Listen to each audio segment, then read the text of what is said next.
हरे Krishna everyone. हम श्रीमद् भगवत गीता के 5वें अध्याय के 27वें श्लोक को करने जा रहे हैं।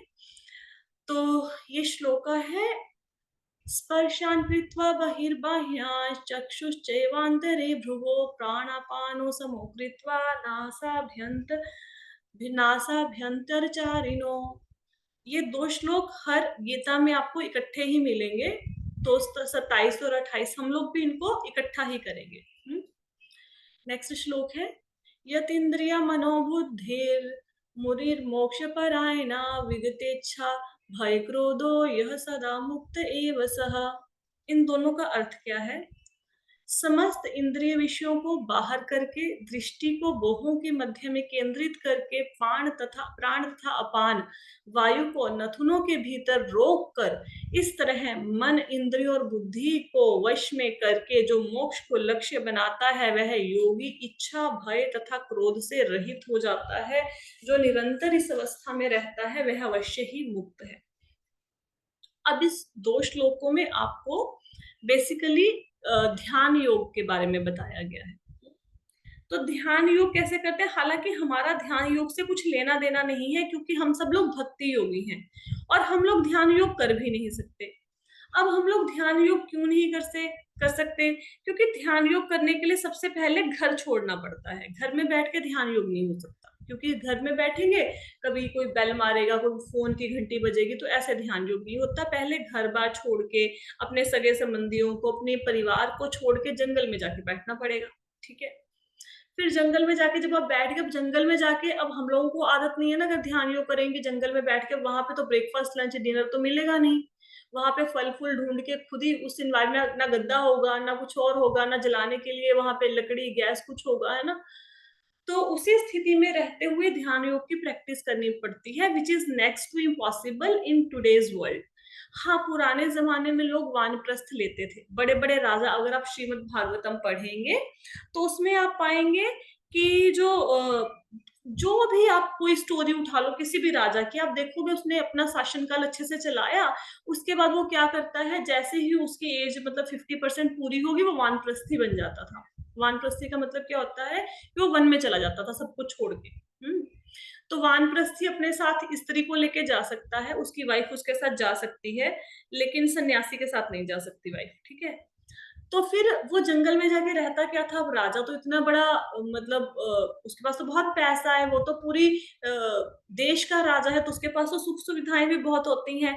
अब वो राजा जंगल में जाके कैसे रह लेता था? वो इस प्रकार रह लेता था कि राजा पहले बचपन में गुरुकुल जाता था। जैसे हम लोग स्कूल कॉलेज में बच्चों को भेजते हैं, स्कूल में भेजते हैं, हॉस्टल्स में भेजते हैं, बच्चे को गुरुकुल में छोड़ते थे। अब गुरुकुल में उसको वन में रहने की ट्रेनिंग दी जाती थी कि भाई वन में आपने लकड़ियां काट के लानी है। वो 6-6 साल के बच्चे, 7-7 के साल के बच्चे कुल्हाड़ी लेके जाते थे, जंगल में से लकड़ियां काट के लेके आ रहे हैं। फिर उनको कुटिया बनाना सिखाया जाता था कि जंगल में रह रहे हो तो कुटिया कैसे बनानी है, जंगली जानवरों से अपनी रक्षा कैसे करनी है। तो जो वानप्रस्थी ने जीवन व्यतीत करना है एट द एज ऑफ, मतलब आफ्टर 50, जो उसकी भी एज का 50% होगा। अब 50 का मतलब ये नहीं है कि राजा जब 50 साल का हो जाता था तो वो वानप्रस्थी हो जाता था, नहीं। क्योंकि पहले के जमाने में जो आयु होती थी वो ज्यादा होती थी। तो कैलकुलेशन मैंने आप सब लोगों को बताई हुई है। सतयुग में आयु होती थी 1 लाख। अब हर युग में ना एक एक जीरो कम करते जाओ। सतयुग में लोगों की आयु होती थी 1 लाख साल। नेक्स्ट आया त्रेता युग, एक जीरो कम कर दो तो त्रेता युग में लोगों की आयु रहेगी 10,000 ईयर्स, 10,000 साल। फिर आया द्वापर। द्वापर में फिर एक जीरो कम कर दो तो लोगों की आयु रहेगी 1,000 साल। अब कलयुग है तो कलयुग में आयु रहेगी ये 100 साल। एक्चुअल 100 साल भी है नहीं, वो कहने को हम 100 साल कह देते हैं, लेकिन आयु 100 साल भी नहीं है। 100 साल से भी मतलब पहले ही लोग चले जाते हैं। तो जब मैं 50 साल बोल रही हूँ वो कलयुग के अकॉर्डिंग ऐसे हम कैलकुलेट कर रहे हैं। अगर हम सतयुग में जाएंगे इसका मतलब ये है कि उसकी 1 लाख साल की उम्र है, तो 50,000 साल की जब उम्र वो जी लेता था तब वो जाता था वन में। ठीक है, अब जैसे हम लोगों ने सबने रामायण पढ़ी हुई है, तो हम लोग ये पढ़ते हैं कि महाराज दशरथ को जब भगवान राम की पुत्र रूप में प्राप्ति हुई तो महाराज दशरथ बूढ़े थे, है ना। तो लेकिन उनकी एज कितनी थी किसी को पता है? महाराज दशरथ की क्या एज थी जब उनको भगवान राम की प्राप्ति हुई? माता जी 66,000।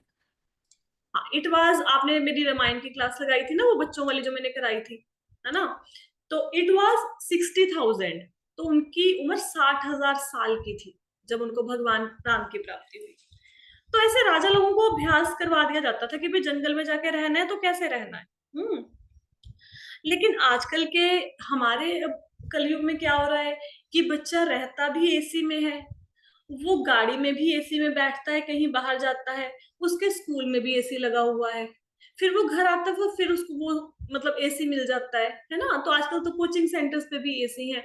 तो वो बच्चा जो पंखे की हवा तक में नहीं रह पाया, वो वन की गर्मी को, धूप को कैसे सहन करेगा। और वानप्रस्थी का जीवन कैसे होता है, वानप्रस्थी का जीवन ये होता है कि अगर सपोज गर्मी है, जून जुलाई का महीना चल रहा है, तो वानप्रस्थी को ऐसे नहीं कि जंगल में जाके बैठना है, उसको आग जला के बैठना होता है। जून जुलाई के महीने में आग जला के बीच में खड़ा होगा।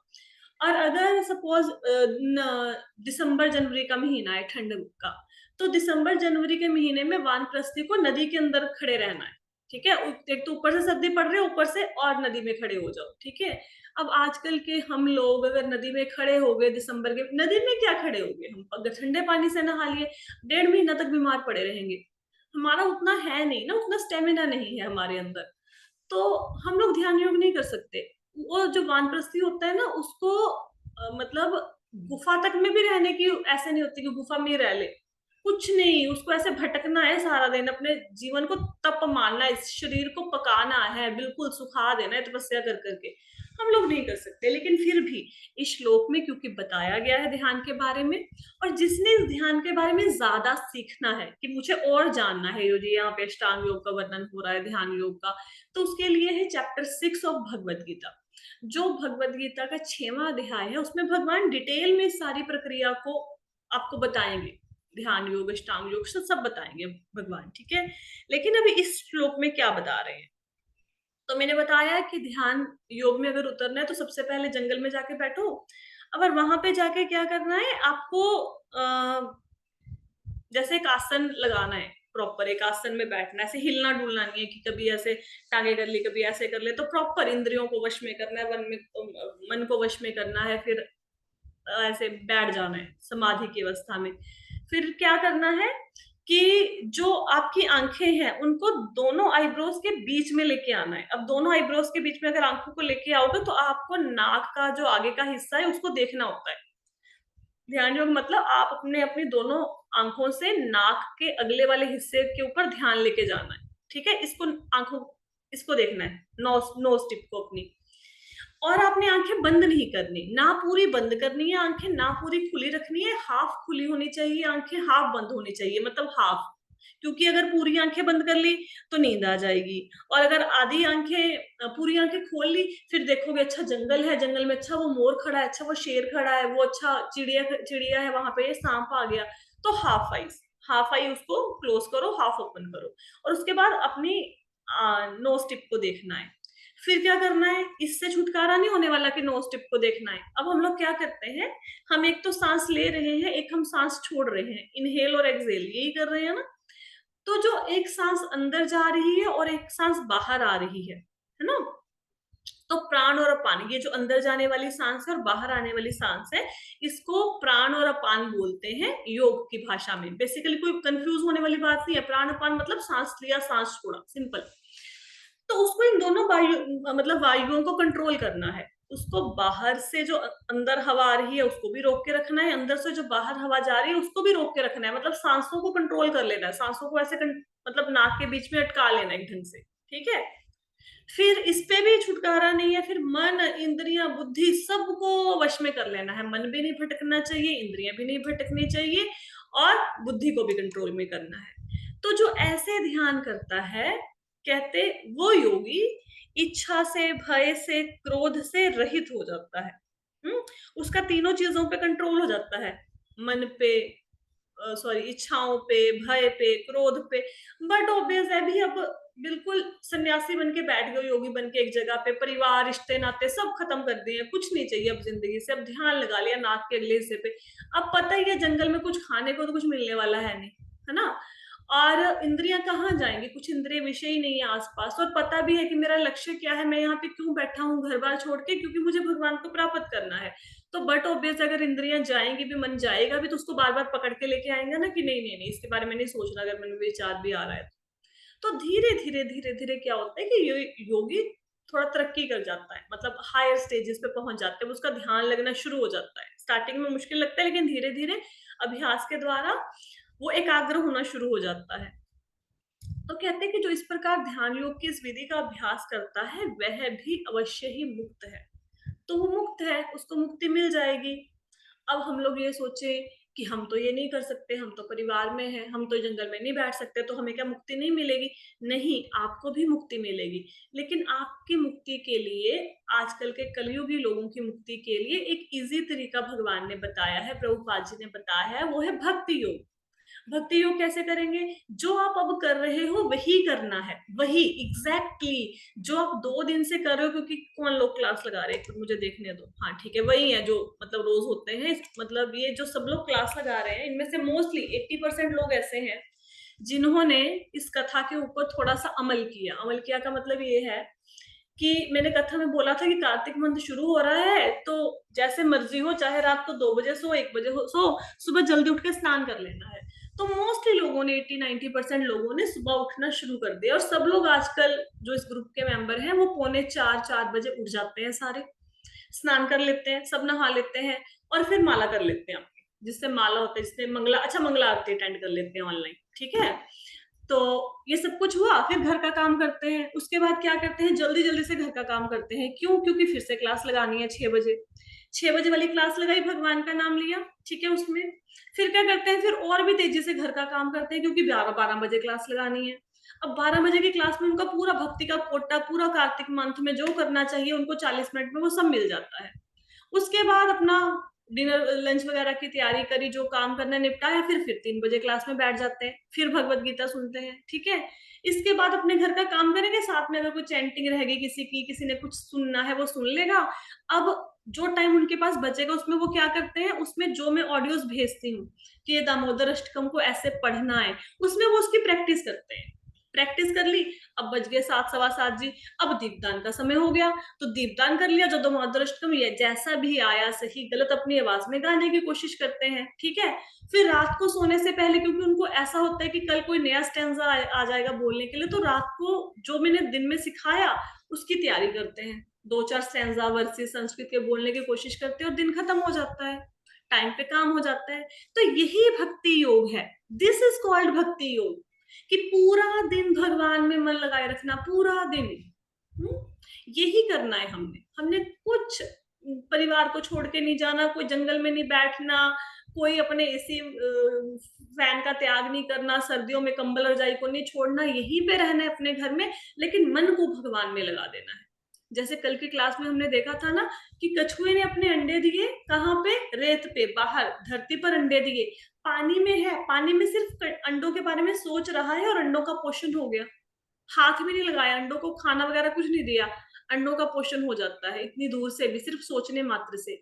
इसी प्रकार भगवान बहुत दूर है, लेकिन अगर ऐसे भगवान में मन को लगा के रखोगे तो भगवान दूर नहीं है, गोलोक वृंदावन दूर नहीं है, तो आपका घर ही वृंदावन है। जिस घर में डेली 2 बार भगवत गीता का पाठ सुना जाता हो, जिस घर में दामोदर अष्टकम गाया जाता हो, जिस घर में दीप दान होता हो, जिस घर में भगवान की कथाएं चलती हो, जिस घर के लोग संस्कृत के वर्ष सीखे, वो घर क्या, फिर आपको क्या लगता है वो कलयुग का घर है? बिल्कुल भी नहीं। वो क्या है, वो आपका धाम है। और ऐसे ही इंसान जो जो काम करते हैं, उनकी जुबान थोड़े ना है, उनका तीर्थ स्थान है, उनकी जुबान तीर्थ स्थान बन गई है। और जो देवता जिनकी हम पूजा करते हैं, वो देवता फिर कहाँ गए? ब्रह्म, ये जो है हमारे इंद्रदेव हैं, गणेश जी हैं, ब्रह्मा जी हैं, ये सारे देवता कहाँ पे हैं? ये सारे उनके शरीर में निवास करते हैं। जो व्यक्ति भगवान की भक्ति करता है उसके शरीर में सारे देवता निवास करते हैं, और उस व्यक्ति को अपने अच्छे गुण भी प्रदान करते हैं। अगर आपको नहीं फील होना शुरू हुआ, तो जो आपने रूटीन आजकल पकड़ी है उसको महीना फॉलो करके देख लो, आपको ये लगेगा कि हम वो नहीं रहे जो पहले थे। अब आप नए इंसान बन चुके होंगे 1 महीने बाद, अब वो पहले वाले नहीं होंगे, you will be completely change, ठीक है। तो हम ध्यान योग के बारे में पढ़ इसलिए रहे हैं क्योंकि भगवान ने बोला है, लेकिन हम लोगों ने करना भक्ति योग ही है। हम ध्यान योग कर नहीं सकते। ठीक है, तो इसके साथ 27 और 28 नंबर श्लोक खत्म होता है। अब ये है, ये 29 नंबर श्लोक है, मेरे से गलती से स्लाइड में 28 लिखा गया। ठीक है, the last verse of this, मतलब chapter 5, but it's very very beautiful shloka. तो पढ़ते हैं। भोक्तारं यज्ञतपसां सर्वलोक महेश्वरं सुहृदं सर्वभूतानां ज्ञात्वा मां शान्तिमृच्छति। तो भगवान कहते हैं, मुझे समस्त यज्ञों और तपस्याओं का परम भोक्ता, समस्त लोकों तथा देवताओं का परमेश्वर एवं समस्त जीवों का उपकारी एवं हितैषी जानकर मेरे भावनामृत से पूर्ण पुरुष भौतिक दुखों से शांति लाभ करता है। तो इसमें भगवान ने आपको शांति का फॉर्मूला बता दिया। हर कोई इंसान शांत होना चाहता है ना, कि मेरे जीवन में सुख शांति आए। आरतियों में भी तो यही है ना, सुख संपत्ति घर आवे, कष्ट मिटे तन का, ये सब कुछ गाते हैं ना हम लोग, बचपन से यही गाते आए हैं। तो हर इंसान जीवन में शांति चाहता है, तो शांति कैसे मिलेगी उसका फॉर्मूला है इस श्लोक में। तो सबसे पहले भगवान कहते हैं कि मुझे समस्त यज्ञों और तपस्याओं का परम भोक्ता मानो। अब हम जो भी कुछ कर रहे हैं, चाहे हम खाना बना रहे हैं, चाहे हम बर्तन साफ कर रहे हैं, चाहे हम पैसा कमा रहे हैं, हमें ऐसा लगता है कि मैं इसको यूज करूंगा। मैं पैसा कमा रहा हूँ, मैं पैसे को अपने ऊपर खर्च करूंगा, मैं अपने लिए पैसा कमा रहा हूँ। हमने अपने भाव को ये चेंज करना है। पैसा तो वैसे ही कमाना है, क्या सोचना है कि भगवान ने शक्ति दी इसीलिए तो कमा रहा हूँ, है ना। और ये पैसा जो मैंने जॉब की, पूरा साल पूरा महीना मेहनत करी, अब जो मेरी सैलरी आई है किसकी है? ये भगवान की है। कुछ लोग ऐसा करते हैं, आपको पता है वो क्या करते हैं?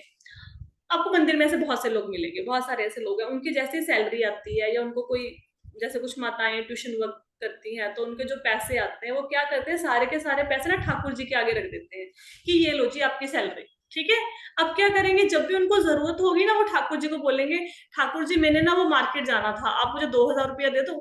तो वो ठाकुर जी के पास ही पैसे रखे होते हैं, मतलब उनका कोई ड्रॉर इत्यादि में, फिर वहां से लेके जाएंगे ठाकुर जी की आज्ञा से कि भगवान ले लूं मैं इसमें से, आपके पैसे हैं।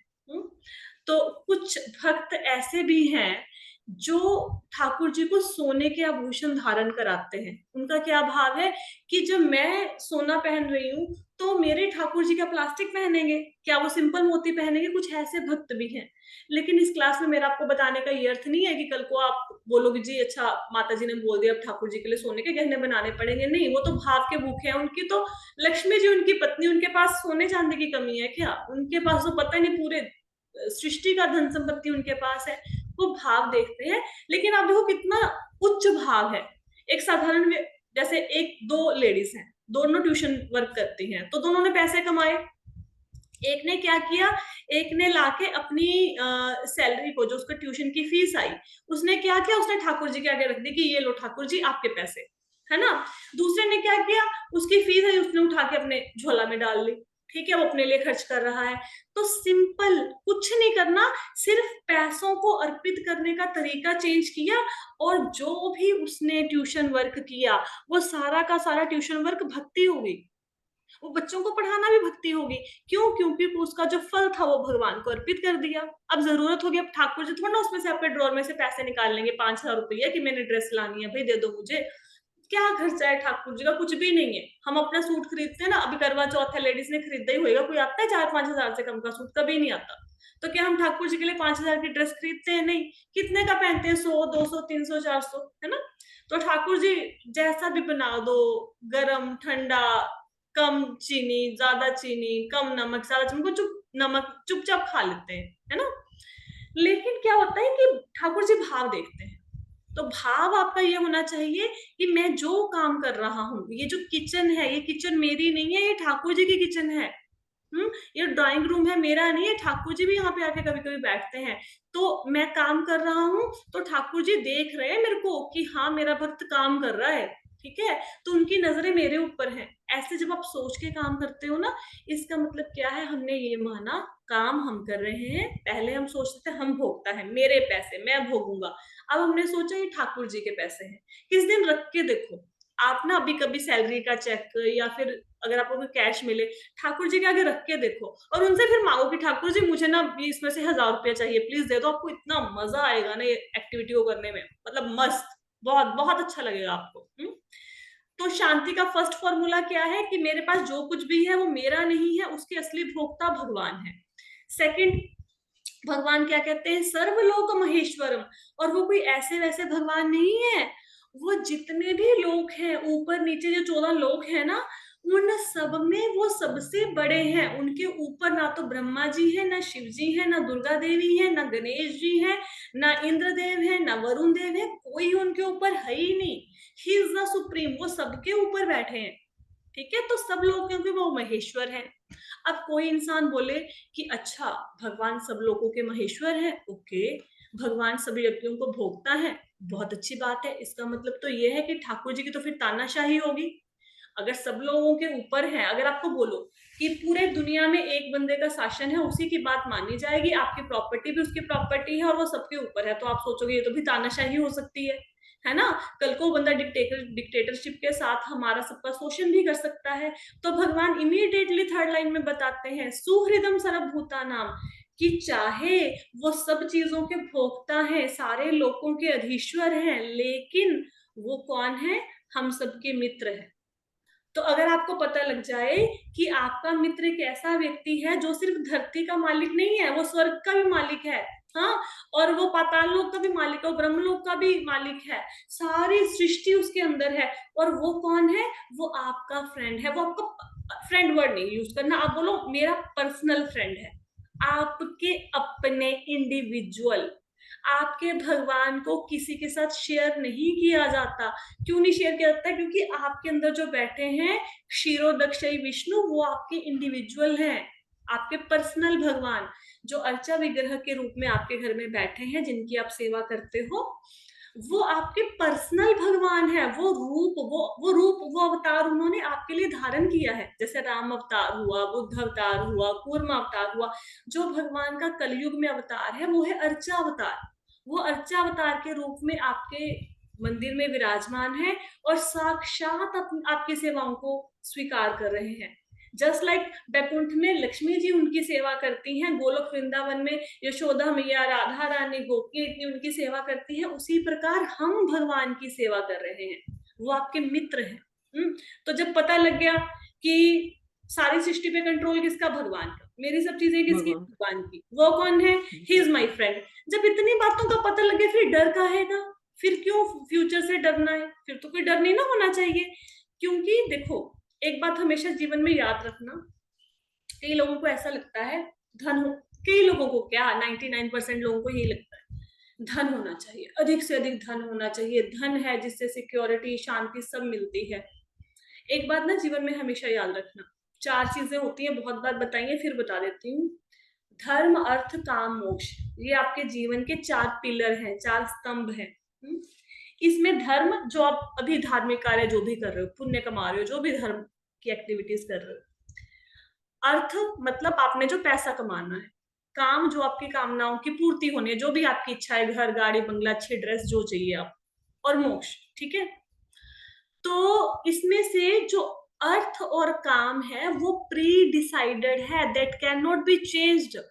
अगर आपने पिछले जन्म में इतना पुण्य कमाया है कि आपको इस जीवन में, पूरे जीवन में आपको 50 लाख रुपया मिलेगा, मतलब बचपन से लेके आप जितना भी कमाओगे, जितनी उम्र भी, 50 साल, 60 साल, 50 लाख रुपया मिलेगा आपके पिछले जन्म के पुण्य कर्मों के अकॉर्डिंग। तो आप 2 घंटे के बजाय 4 घंटे काम कर लो, 6 घंटे काम कर लो, 10 घंटे काम कर लो, और you can not change 50 lakh rupees. आप उस अमाउंट को चेंज नहीं कर सकते। अगर आपका बैंक में 10,000 रुपए का बैलेंस है, तो 10,000 का बैलेंस ही निकलवा सकते हो, चाहे एक दिन में निकलवा लो, चाहे 8 दिनों में निकलवा लो, ये आपकी स्वीट विश है। तो ये समझना कि अधिक देर काम करने से अधिक पैसा आएगा, नॉट पॉसिबल एट ऑल। वो प्रारब्ध में पहले से लिखा जा चुका है, आप चेंज नहीं कर सकते। आप कामना कर सकते हैं, लेकिन कामना पूरी होएगी कि नहीं होएगी ये पिछले जन्म के पुण्य कर्मों के ऊपर डिपेंड करता है। लेकिन जो धर्म और मोक्ष होते हैं वो किस्मत में लिखे नहीं होते, वो आपको कमाने पड़ते हैं। वो बैलेंस आप अपना इंक्रीज और डिक्रीज कर सकते हो।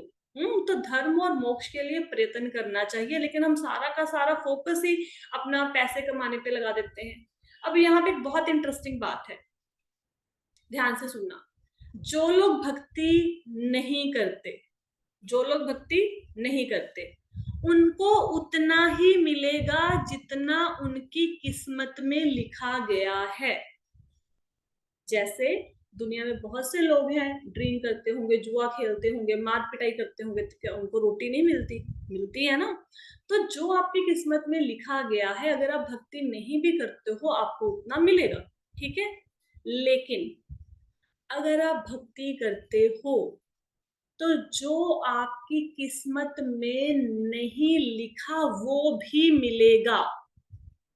मैं दोबारा से रिपीट करती हूँ। अगर आप भक्ति करते हो, आपके पिछले जन्म के पुण्य कर्म आपको सपोर्ट नहीं करते कि आपको कोई चीज मिले, लेकिन आपने भक्ति करनी शुरू कर दी, तो आपकी किस्मत में जो नहीं लिखा वो भी आपको मिलेगा। जब सुदामा जी भगवान कृष्ण से मिलके आए, तो उनको धन धान्य संपत्ति महल सब कुछ मिल गए। तो यमराज को बड़ा गुस्सा आया। तो यमराज ने बोला भगवान के पास जाकर कि भगवान ये देखो, सुदामा की मतलब किस्मत में दरिद्रता लिखी है, ये है उसका भाग्य, उसको महल में आपने बिठा दिया है। तो अगर उसको महल में भेज दिया ऐसे, तो सारे लोगों की किस्मत चेंज हो जाएगी। जो उनकी किस्मत में नहीं लिखा उनको वो भी मिल जाएगा। फिर क्या फायदा हुआ मुझे यमराज की पोस्ट पे बिठाने का? फिर जो आपके मन में आए आप करो, है ना।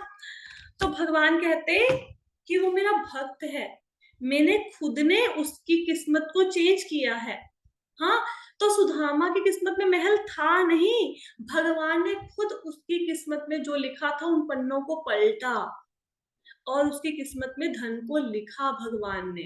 तो अगर आप भक्ति करते हैं, आपको सब मिलेगा जो आप चाहोगे। लेकिन एक बात का ध्यान रखना, जब भक्ति करोगे ना, बहुत प्रोग्रेस होगी, बिजनेस, सैलरी, सब सब बहुत अच्छी इनकम हो जाएगी, सब कुछ अच्छी हो जाएगी। लेकिन कुछ लोग पता क्या करते हैं, फिर वो उन चीजों में ना रम जाते हैं, फिर भक्ति पीछे छूट जाती है, और जो भौतिक तौर पर उन्नति आई उनके पास भक्ति के कारण, उस पर ज्यादा ध्यान देते हैं।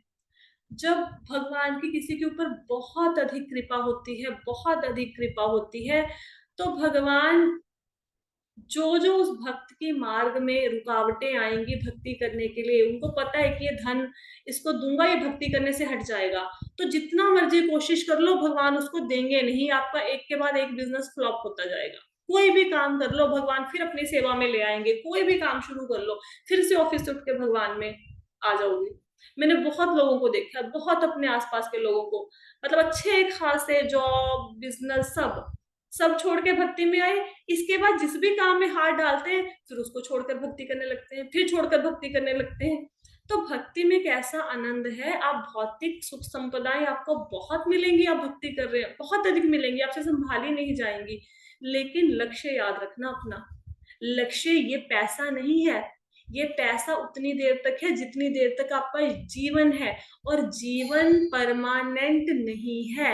लगता है कि मैंने सुना उसकी मृत्यु होगी, मेरी तो नहीं होगी, मेरी तो एज अभी इतनी है, 30, 32, 34, 45, 60, जो भी एज है ना। लेकिन भगवान के बुलावे का पता नहीं है। हमें पता क्या लगता है, अभी तो बहुत उम्र पड़ी है, अभी इन सब कामों में क्या पड़ा है, कर लेंगे आराम से। कुछ नहीं पता, आज श्वास ले रहे हैं, कल का श्वास भगवान ने लिखा है कि नहीं लिखा। तो अभी से इन कामों में लगो।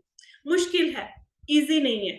छोटा सा लक्ष्य कोई बंदा करता है ना कि मैंने आईआईटी के एग्जाम क्लियर करने हैं, मैंने सीए बनना है, डॉक्टर बनना है, 20-20 घंटे की सीटिंग है एमबीबीएस की स्टडी करने के लिए, इंजीनियर बनने के लिए 18-20 घंटे की सीटिंग है। हाँ, तो दुनिया की तुच्छ डिग्री के लिए 20 घंटे, अगर बच्चे, और बच्चे कर रहे हैं, बच्चे आईएएस ऑफिसर बन रहे हैं, बच्चे सीए बन रहे हैं, कर रहे हैं ना, मेडिकल डॉक्टर बन रहे हैं ना सब बच्चे। अगर वो दुनिया की छोटी सी चीज को प्राप्त करने के लिए अपनी नींद का, अपने दोस्तों का, अपनी खेल का, मूवीज का त्याग कर सकते हैं, तो आपको तो लक्ष्य बहुत ऊंचा है भाई। ये तुच्छ डिग्री हमारा लक्ष्य नहीं है, हमारा लक्ष्य तो भगवान कृष्ण है। तो उनके लिए भले ही नींद का त्याग करना पड़े, भले ही अपने चैन आराम का त्याग करना पड़े, आप कर दो। यकीन मानिए भगवान आपको इतनी शक्ति देंगे कि जो आपकी नींद 6-8 घंटे में पूरी नहीं हो रही थी, कार्तिक मंथ है, 4 बजे उठ के देखिए, पूरे दिन में नींद नहीं आएगी, मेरा दावा है आपसे। और हो सकता है किसी ने ये अप्लाई किया हो, मे बी, अगर कोई अनम्यूट करके बता सके कि हम लेट उठते थे, कार्तिक में हमने जल्दी उठना शुरू किया। क्या शरीर आपका गिरा गिरा रहता है? बताओ, है कोई यहाँ पे? नहीं, नहीं, नहीं रहता। नहीं रहता ना। नहीं, नींद नहीं आएगी। अरे भगवान की हाँ जी, भक्ति में लगे हो। भगवत गीता पढ़ने की स्टार्टिंग ही मेरी ऐसी ही हुई थी कि पता नहीं मुझे अचानक माता जी रात को जैसे नींद खुली मेरी, और मेरे मन में आया कि मैं भगवत गीता पढूं। माता जी, ये 4 साल पहले की बात है, है और ना। मैं और रोज एक्चुअल में पढ़ने लगी। आपको पता है, मैं आपको लगता होगा कि माता जी ने बड़ा पढ़ाई करी होगी, बड़े ये वो होंगे, बड़े अध्यात्मिक होंगे। अरे कुछ नहीं थी, मैं पैसों का कीड़ा थी। मुझे बस अपने बैंक अकाउंट में पैसे पैसे दिखते होते थे। पता नहीं क्या हुआ, एक दिन आधी रात को मेरा मन बड़ा परेशान था। किसी ने कृष्णा बुक दे रखी, छोटी सी होती है, 20-50 रुपए की आती है। और आई वॉज क्राइंग, और मैंने वो बुक पढ़नी शुरू करी। वो दिन है आज का दिन है, जीवन ही परिवर्तित कर दिया। इसलिए लोग कहते हैं प्रभुपाद जी की बुक्स को बांटो। उन वो बुक्स नहीं है, वो कृष्ण है। वो कृष्ण है जिसको आप किसी को दे रहे हो, वो बुक्स नहीं है प्रभुपाद जी की। भाई उनको पढ़ो, समय निकालो। तो अभी तो क्लास समाप्त होने वाली है। श्लोक समझ आए सबको? हाँ जी जी माता माता जी। जी। ठीक है, चलो ठीक है जी, कल सुबह फिर भेंट होगी आपसे। Thank you so much for joining the session. Hare Krishna.